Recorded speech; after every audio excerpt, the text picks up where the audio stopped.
I wanted to take just a second on this video to show you another way that we could use our calculator to help us find the area for number 2, the surface area. This isn't so much just for this problem, but it's a way that you can use your calculator to store numbers in and then to type your problem in just like it looks like on your formula chart. So what I want to do is just kind of jot down some things and then show you what I would do in the calculator. So I'm just looking at this picture here, and the only things I know are my radius, which is 1.4 centimeters, and my height. Remember, the height is from one base to the other base. So here it's 3.2 centimeters. So I'm going to write those down. My radius is 1.4 centimeters, and my height is 3.2 centimeters.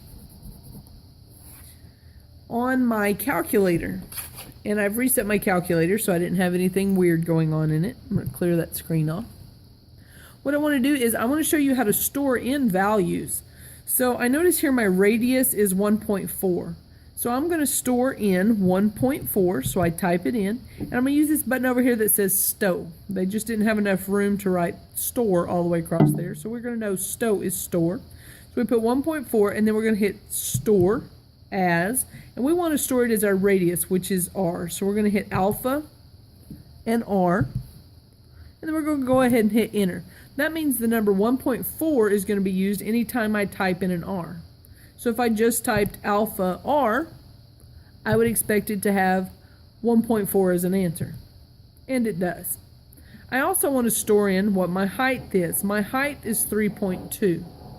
So I want to put 3.2, and I want to store that as the height, which is alpha H.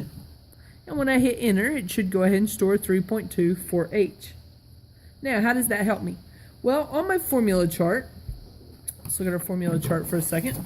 On my formula chart, I'm finding total surface area of a cylinder.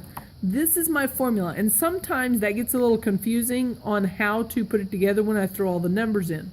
So what I'm going to do now is, since I've already thrown my numbers into my calculator, I'm just going to type that as it appears in my calculator. So here we go. I'm going to type in 2, scoot it over just a little so you can see it, pi, and then in place of R, I'm going to go ahead and type R. I have to hit alpha and the letter R, and then alpha and the letter H, plus 2 pi. Notice it's in blue, so we have to keep hitting that second button before we choose it, and then R, so alpha R, and then squared.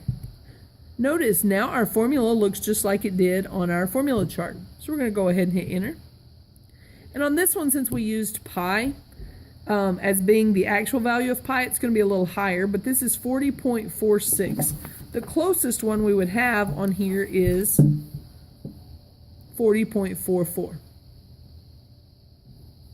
If we had used 3.14 in place of pi, we would have gotten 40.44.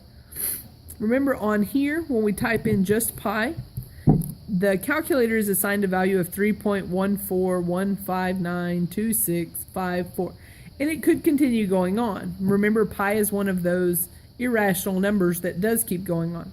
So what we want to do is just recognize that we can type in values, and we can get something that's fairly darn close to what our answer is, because our calculator was giving us a little more than what we were asking for. So the 40.46 is just a little more than the 40.44 for our answer.